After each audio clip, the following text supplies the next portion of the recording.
একটু কল্পনা করুন তো, যে জামায়াতে ইসলামী গত 15 বছর ধরে রাজপথে সবচেয়ে বেশি রক্ত দিল, গুম খুনের শিকার হলো, আজ হঠাৎ করেই ক্ষমতার হিসাব নিকাশ থেকে তাদের সুকৌশলে মাইনাস করার এক অদ্ভুত চক্রান্ত চলছে। ঠিক একই সময়ে যে তরুণদের বুকের তাজা রক্তে 24 জুলাই বিপ্লব সফল হলো, প্রথাগত রাজনৈতিক দলগুলো এখন সেই আসিফ মাহমুদদেরকেই বিপদগামী আর অপরিণত প্রমাণের এক নোংরা খেলায় মেতে উঠেছে। আর ঠিক এই ডামাডোলের সুযোগ নিয়েই জুলাইয়ের শহীদদের রক্তের দাগ শুকাতে না শুকাতেই ফ্যাসিস্ট রেজিমের সবচেয়ে বড় দোসর রাশেদ খান মেনন, হাসানুল হক ইনু আর সেই চরম দাম্ভিক বিচারপতি মানিক বীরদর্পে জেল থেকে বেরিয়ে আসছেন। মজার বিষয় হলো, এই তিনটি ঘটনা বাইরে থেকে আলাদা মনে হলেও এর শুধু কিন্তু বাধা এক জায়গাতেই।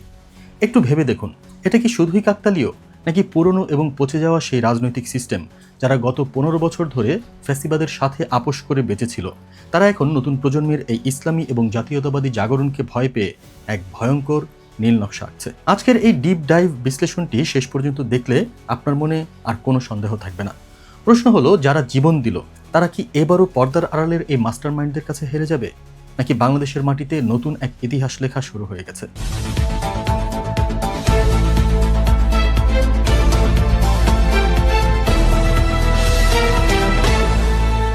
মজার বিষয় হলো, ক্ষমতাসীন বিএনপি সরকার যখন ভাবছিল যে বিপ্লব তো শেষ, ক্ষমতা এখন তাদের হাতের মুঠোয়, এখন শুধু টেন্ডার আর চাঁদাবাজির পুরনো সিস্টেমটা নতুন করে চালানোর পালা, ঠিক তখনই রাজনীতির দাবার বোর্ডে সবচেয়ে সাহসী এবং অপ্রত্যাশিত চালটি চেলে দিয়েছে জুলাই গণ অভ্যুত্থানের স্পিরিট ধারণকারী নতুন রাজনৈতিক শক্তি এনসিপি বা ন্যাশনাল সিটিজেন্স পার্টি। গত 29 মার্চ 2026 তারিখ রাতে বাংলা মোটরের কার্যালয় থেকে এনসিপি যখন 5টি সিটি কর্পোরেশনে ক্ষমতাসীন দলের বিরুদ্ধে তাদের শক্তিশালী মেয়র প্রার্থীর নাম ঘোষণা করল, তখন সরকারের পায়ের তলার মাটি আক্ষরিক অর্থেই কেঁপে উঠেছে। এটি কোনো সাধারণ নির্বাচনী ঘোষণা ছিল না, এটি ছিল বর্তমান এস্টাবলিশমেন্টের বিরুদ্ধে সরাসরি চ্যালেঞ্জ। এই 5 জন প্রার্থীর তালিকাটা একটু খেয়াল করুন। ঢাকা উত্তর সিটি কর্পোরেশনে আরিফুল ইসলাম আদিব, কুমিল্লায় তরিকুল ইসলাম, সিলেটে আব্দুর রহমান আফজাল এবং রাজশাহীতে মোবাশ্বের আলী। কিন্তু পুরো দেশের মনোযোগ, মিডিয়ার হেডলাইন এবং ক্ষমতাসীন মন্ত্রীদের রাতের ঘুম হারাম করে দিয়েছেন একজন ব্যক্তি। ঢাকা দক্ষিণ সিটি কর্পোরেশনে আসিফ মাহমুদ সজীব ভুঁইয়ার নাম ঘোষণা। আসিফ মাহমুদ কেবল একজন সাধারণ সাবেক ছাত্রনেতা নন।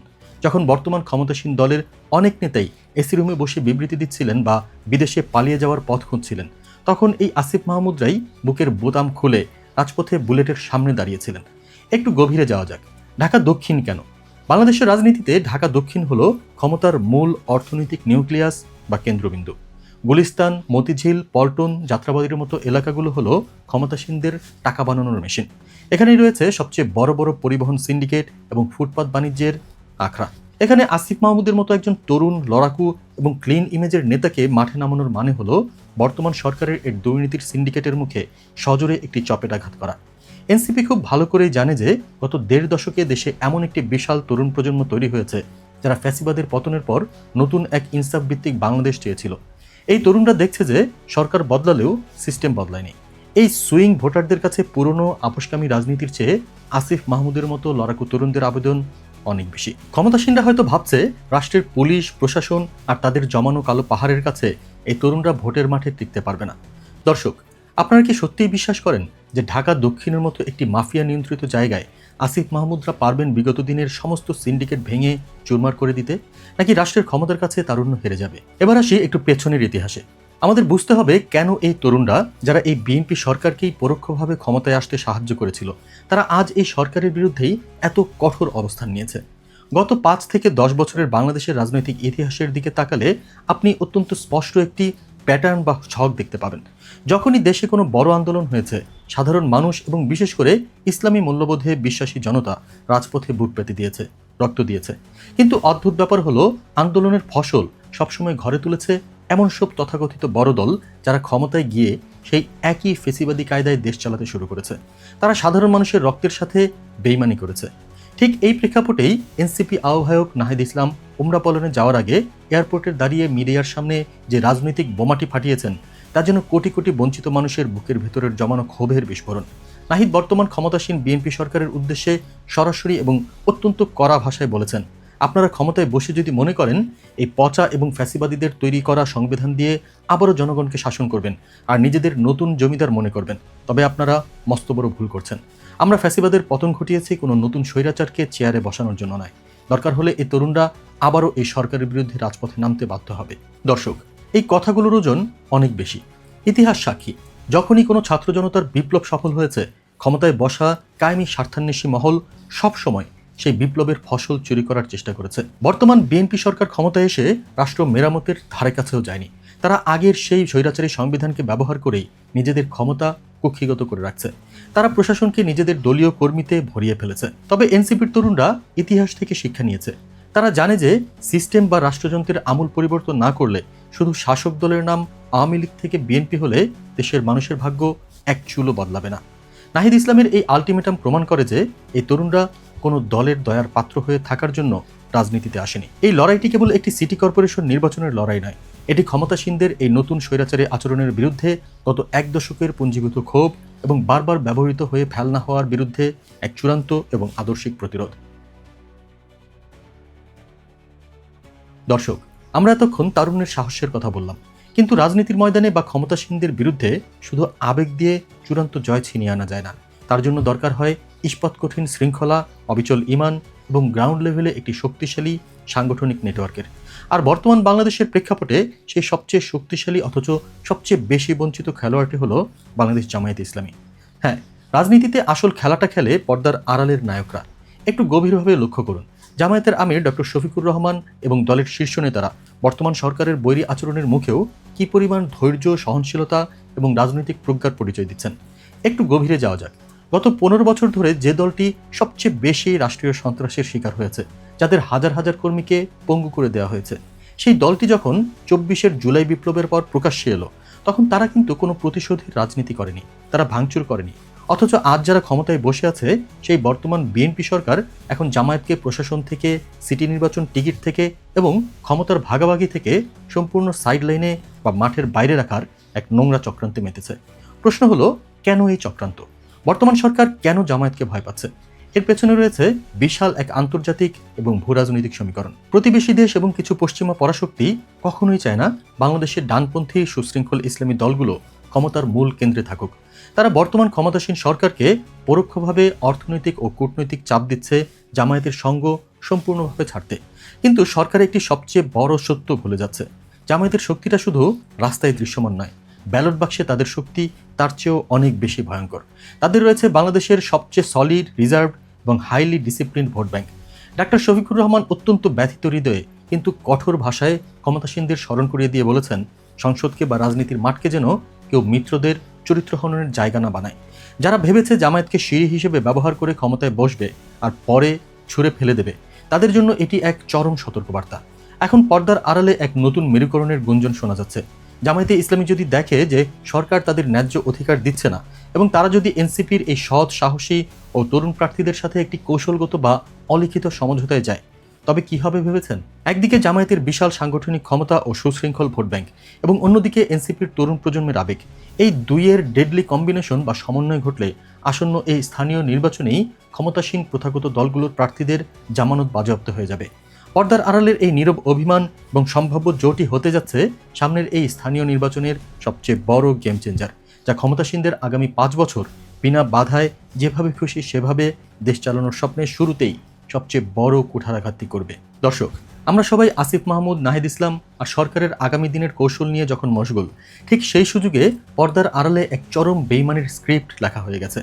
জুলাই গণহত্যার অন্যতম মাস্টারমাইন্ড এবং ফ্যাসিস্ট রেজিমের সবচেয়ে বড় বুদ্ধিবৃত্তিক দালাল রাশেদ খান মেনন এবং হাসানুল হক ইনু অত্যন্ত সন্তর্পণে, অত্যন্ত নীরবে খোদ বর্তমান সরকারের আমলেই জামিন পেয়ে গেলেন। এমনকি সেই চরম দাম্ভিক বিচারপতি AHM শামসুদ্দিন চৌধুরী মানিক, যার হাতে হাজারো মজলুমের রক্ত লেগে আছে, যিনি জিয়াউর রহমানকে বলেছিলেন মুক্তিযুদ্ধ বিরোধী, যাকে বর্ডারে পালানোর সময় সাধারণ মানুষ জুতাপেটা করেছিল, সেও আজ হাসতে হাসতে এই সরকারের আইনি হেফাজত থেকে বেরিয়ে আসছে। কিসের আশ্বাসে? কাদের ইশারায়? অনেকেই বলছেন এটা স্বাভাবিক আইনি প্রক্রিয়া, কিন্তু বাংলাদেশের রাজনীতিতে স্বাভাবিক বলে কিছু নেই। সরকার কি তাহলে পর্দার আড়ালে সেই ডিপ স্টেটের বা অদৃশ্য রাষ্ট্রযন্ত্রের সাথে কোনো গোপন আঁতাত করেছে? যেই বামপন্থী এবং তথাকথিত সেকুলারিস্টরা গত 15 বছর ধরে দেশের ইসলামী মূল্যবোধ, শিক্ষা ব্যবস্থা এবং জাতীয়তাবাদকে ধ্বংস করেছে, তাদের ছেড়ে দেওয়া হচ্ছে কাদের ভয় দেখাতে? এটা দিনের আলোর মতো পরিষ্কার যে বর্তমান রাজনৈতিক এস্টাবলিশমেন্ট এবং প্রশাসন এখনও ফ্যাসিবাদের দোসরদের রক্ষা করে চলেছে। সরকার কি তাহলে এনসিপি এবং জামায়াতের এই নতুন ইসলামী ও তরুণ শক্তির উত্থান দেখে এতটাই আতঙ্কিত যে তারা এখন পুরনো শয়তানদের সাথে হাত মিলাচ্ছে? জুলাইয়ের শহীদদের রক্তের সাথে আবু সাইদ মুগ্ধর আত্মত্যাগের সাথে ক্ষমতায় বসে এর চেয়ে বড় বেইমানি আর কি হতে পারে?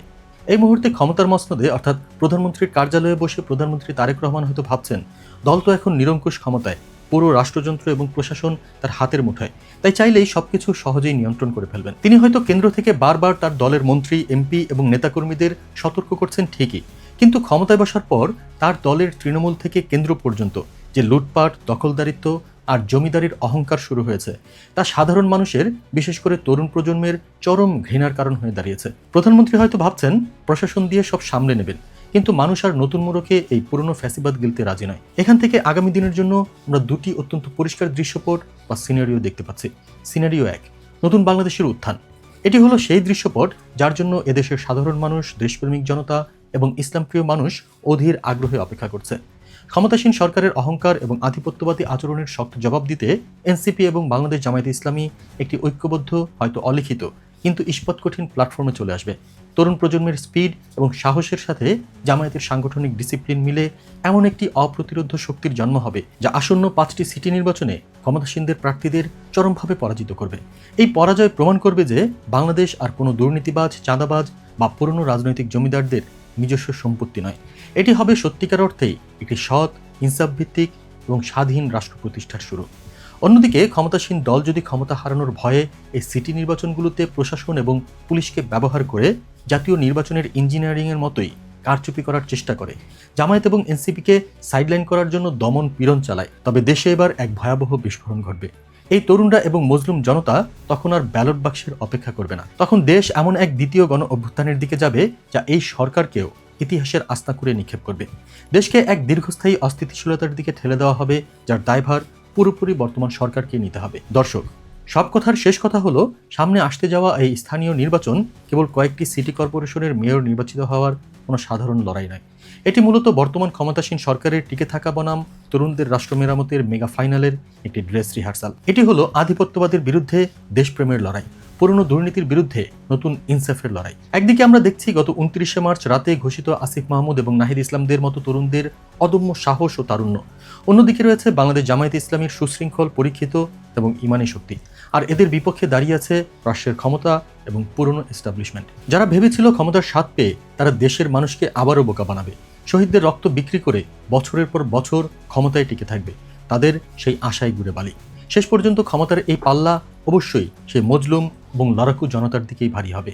পুরনো সুবিধাবাদীরা নয়, বরং তারুণ্য আর শৃঙ্খলার এই নতুন জোটই বাংলাদেশের রাজনীতির চেনা ছক চিরতরে মুছে দিয়ে এক নতুন সোনালী ইতিহাস লিখবে। আজকের এই আনফিল্টার্ড, ইনডেপথ এবং সত্য বিশ্লেষণটি যদি আপনাদের হৃদয়ে একটু হলেও নাড়া দেয়, আপনাদের চিন্তার জগৎকে প্রসারিত করে, তবে অবশ্যই ভিডিওটি লাইক করুন এবং আপনার বন্ধুদের সাথে শেয়ার করুন, যাতে এই সত্যটা দেশের প্রতিটি মানুষের কাছে পৌঁছায়।